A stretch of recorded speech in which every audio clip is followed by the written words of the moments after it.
Imaginez en fait une société où la survie dépend de la cohésion, où l'efficacité est quelque chose d'inné, où l'harmonie c'est quelque chose qui n'est pas de l'ordre de l'idéal, mais vraiment du quotidien dans leur fonctionnement.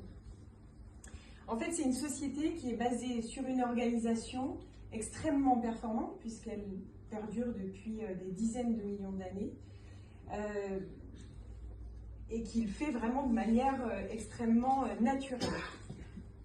Je vous emmène en fait dans ce voyage surprenant à la découverte de cette société, de ses rouages, de comment elle fonctionne et de qu'est-ce qu'elle peut nous inspirer en fait dans notre propre monde humain.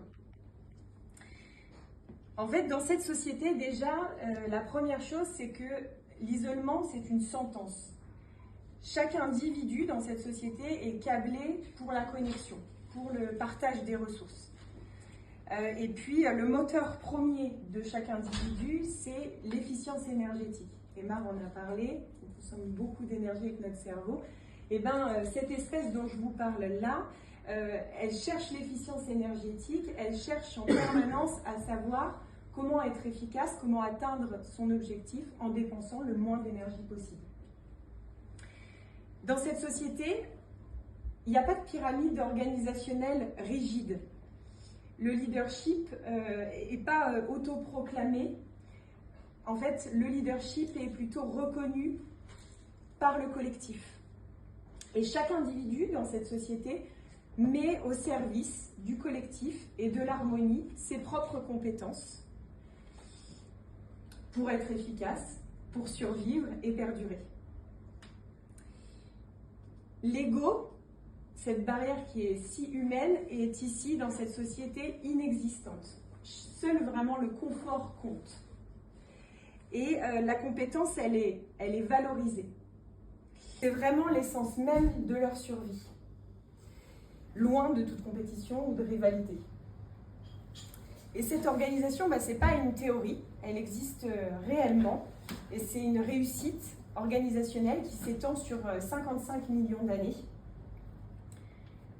Juste pour mettre en perspective, nous, humains, il y a 30 000 ans, on était dans des cavernes à faire des peintures sur les murs. Donc 55 millions d'années, c'est vraiment énorme. Et cette espèce dont je vous parle, c'est une proie en bout de chaîne alimentaire. C'est une espèce sans le moindre moyen de défense. Et cette espèce, c'est le cheval. En fait, cet animal, sans cornes, sans griffes, sans dents pointues, avec comme seul moyen de défense la fuite, a réussi une prouesse extraordinaire, survivre et faire perdurer son espèce sur 55 millions d'années.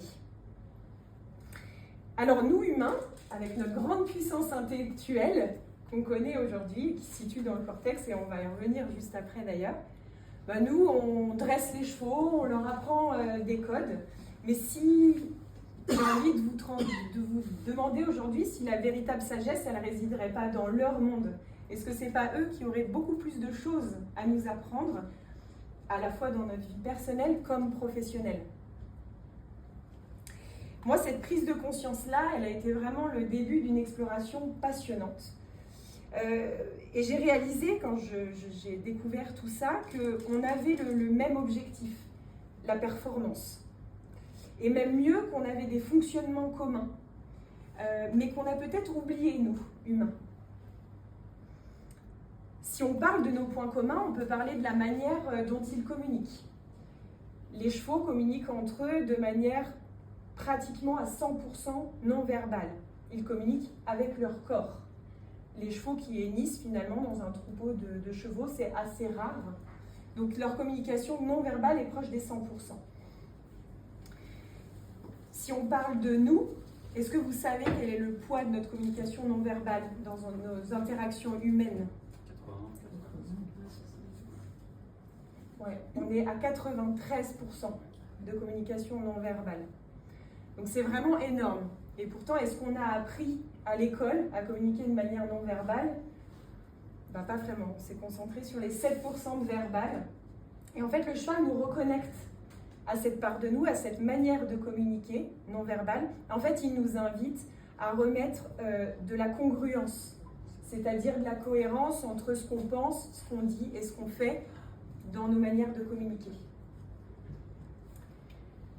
Après, on a un autre point commun aussi, c'est un fonctionnement cérébral. Emma en a un petit peu parlé tout à l'heure. Si on regarde un petit peu le cerveau, comme le cheval, on a un cerveau reptilien, c'est notre cerveau instinctif, le siège de la survie, celui qui nous permet de boire, de manger, de dormir. Puis on a aussi, comme le cheval, un cerveau limbique, c'est le siège des émotions. Et là, c'est important de redéfinir peut-être ce qu'est une émotion. Une émotion, c'est une réaction physiologique. Ça se passe dans le corps. En fait, notre corps réagit à quelque chose qui se passe dans notre environnement. On voit quelque chose, on sent quelque chose, et on y réagit. Par exemple, donc l'émotion, ça va être plutôt un message. Une émotion est un message, une information, quelque chose bouge dans notre environnement. Donc, par exemple, la peur est un message de danger. Donc, quand on ressent de la peur, on a notre rythme cardiaque qui augmente, on a la pression artérielle qui augmente, nos muscles qui se tendent. En fait, notre corps réagit pour qu'on se mette en action face à ce danger-là. Et du coup, il nous permet, en situation de peur, par exemple, notre corps est prêt à réagir, c'est-à-dire à fuir ou à attaquer.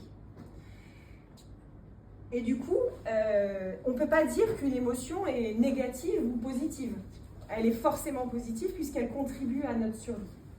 Par contre, je vous le concède, une émotion peut être agréable ou désagréable.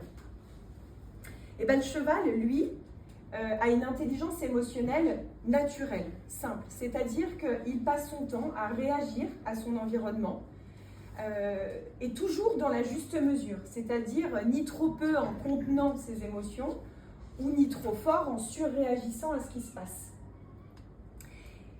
Et c'est peut-être là, en fait, la différence qu'on peut faire entre nous, humains, et le cheval. Et ça s'explique scientifiquement, puisque nous, on a une troisième zone de cerveau, qui est le cortex, qui nous permet de parler, qui nous permet de calculer, qui nous permet d'établir des stratégies, qui nous permet aussi de nous situer dans le temps, d'anticiper, de ressasser, qui nous permet aussi de juger, de dire ce qui est bien ou ce qui est mal.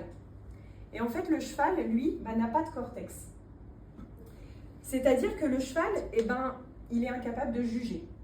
Il est incapable de se dire si une situation est bien ou est mal.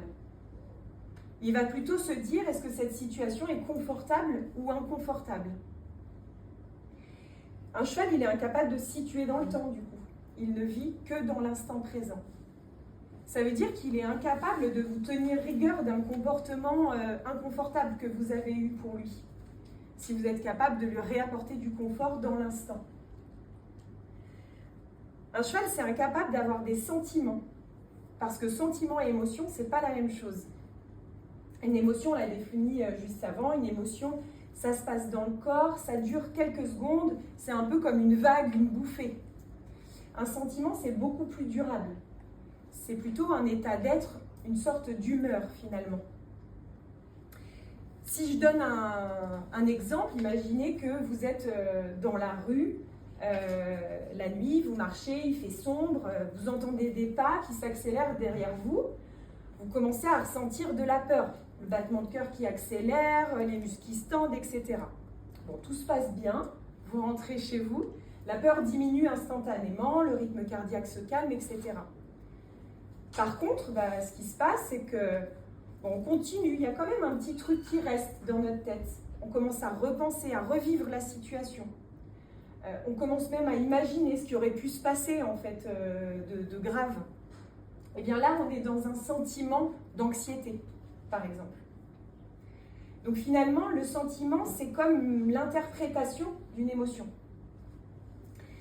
Et le cheval, le sentiment, ça se passe dans le cortex. Donc, c'est vraiment quelque chose de cognitif. Donc, du coup, le cheval n'a pas de cortex. Donc, le cheval est incapable d'avoir des sentiments. Il est, au sens humain en tout cas, il est incapable d'interpréter ses propres émotions. Alors, quelle source d'inspiration évidente, tout ce que je vous raconte là, dans notre monde en fait actuel, qui va toujours de plus en plus vite, qui en a jamais assez, jusqu'au point de tendre légèrement vers notre autodestruction, eh bien, moi, ça a été une source d'inspiration pour moi, d'abord. Parce que tout ça, moi, en 2018, je l'ignorais. Pire encore, j'ignorais que j'ignorais. J'étais inconsciemment incompétente. Je pensais même tout savoir, en fait, sur les chevaux. Mais pour vous faire comprendre ça, je vous emmène dans mon monde. En 2018, je m'appelle Julie, je suis cavalière amateur, passionnée. J'ai un magnifique cheval qui partage ma vie, Cobalt. Je pense très bien le connaître, j'en suis même sûre, j'ai l'impression de le connaître sur le bout des doigts. Et puis je fais de la compétition de saut d'obstacle, c'est un peu mon défi, mon exutoire. Et j'ai des ambitions qui sont modestes, j'ai envie d'être classée, j'ai envie d'être à la remise des prix, de faire un tour d'honneur avec mon cheval. Et puis ça se passe plutôt bien. Je classe une fois sur 3, une fois sur 4. Mais du coup, quand j'y arrive pas, quand la réussite n'est pas là, c'est souvent l'échec. C'est souvent même le chaos, en fait. Avec mon cheval, je vois que mon cheval va s'arrêter devant les obstacles, le lien se rompt, la confiance n'est plus là, même je tombe régulièrement. Et du coup, à ce moment-là, je me dis, mince, je rentre dans ma logique d'humaine et je me dis, non, il faut que je sois plus sévère avec lui. Il faut que je sois plus autoritaire, il faut que je le contraigne davantage. Et c'est pire, en fait, à ce moment-là. Les résultats sont encore pires. Donc je continue un peu dans mon aveuglement et puis je fais ce que beaucoup de gens font dans des situations comme ça, des situations bloquantes. Je change. Donc je change de cheval, parce que le problème ne peut pas venir de moi, il vient forcément de mon cheval. Donc je change de cheval, et puis c'est pas mieux, c'est même pire. Alors je rechange de cheval, et c'est bien, mais c'est pas forcément mieux. En parallèle, je suis chef d'entreprise, je gère 4 commerces, j'ai une équipe d'une vingtaine de personnes. Ça se passe plutôt bien, les résultats sont bons. Mes équipes me reconnaissent des qualités de communication plutôt naturelles, c'est fluide. Mais il y a quelque chose en moi qui n'est pas toujours très agréable. Je suis régulièrement stressée, ma confiance en moi est très aléatoire. Alors du coup, face à ça, je me forme. Je me forme au management, je lis, je fais énormément de lectures sur le leadership, sur la communication. J'ingurgite tout un tas de connaissances, en fait, mais ça persiste. Et un jour, en fait, je découvre qu'il existe l'équicoaching, de l'accompagnement assisté par le cheval. Alors, premier réflexe, je suis sceptique, et puis même peut-être un peu intérieurement arrogante. Qu'est-ce qu'un cheval va m'apprendre à moi? Je connais déjà parfaitement les chevaux. Et puis je me dis, donc du coaching dans l'univers professionnel, moi comme je connais les chevaux, je vais réussir à déjouer un peu les rouages du truc et montrer à quel point je suis parfaite. Mais bon, je vis l'expérience. Et puis dans cette expérience, il y a une première phase où on m'explique comment fonctionne le cheval. Et là, il y a une première fissure qui s'ouvre à ce moment-là, où je me dis, tiens, je découvre le cheval autrement. C'est en train d'un peu détruire mes certitudes à ce moment-là. Et après, je me retrouve face à un cheval que je ne connais pas. Et prise dans l'expérience, je me rends compte que j'arrive véritablement à écouter le cheval, ce qu'il me dit avec son corps. J'arrive à entrer en interaction avec lui, pas avec mon écoute et mon regard de cavalière, voulant faire obéir le cheval, mais vraiment comme une interaction entre deux humains. Sans le moindre mot, évidemment, et puis tout ça à distance, puisque le cheval a une dizaine de mètres de moi. Et puis, son comportement me renvoie étrangement à des dynamiques que je vis au quotidien avec mes équipes. Et le cheval titille ces dynamiques auxquelles je ne comprends pas, j'arrive pas à réagir correctement, j'arrive pas à retrouver du confort et de la performance avec mes équipes. Et le cheval titille et n'arrête pas. Pour vous donner un exemple, dans cette expérience que je vis avec ce cheval-là, je me rends compte que établir un cadre, mettre des règles à l'autre, c'est pas un problème pour moi. Par contre, quand l'autre, donc là en l'occurrence le cheval, vient re-questionner ces règles du jeu, je suis pas confortable. Même mieux, je ferme les yeux et puis je me dis bon, c'est pas si mal, on va rester là-dessus. Je lâche un petit peu sur les règles. Et à un moment donné, accompagnée d'un coach, je décide de réagir autrement à ça et d'y réagir et de remettre le cadre.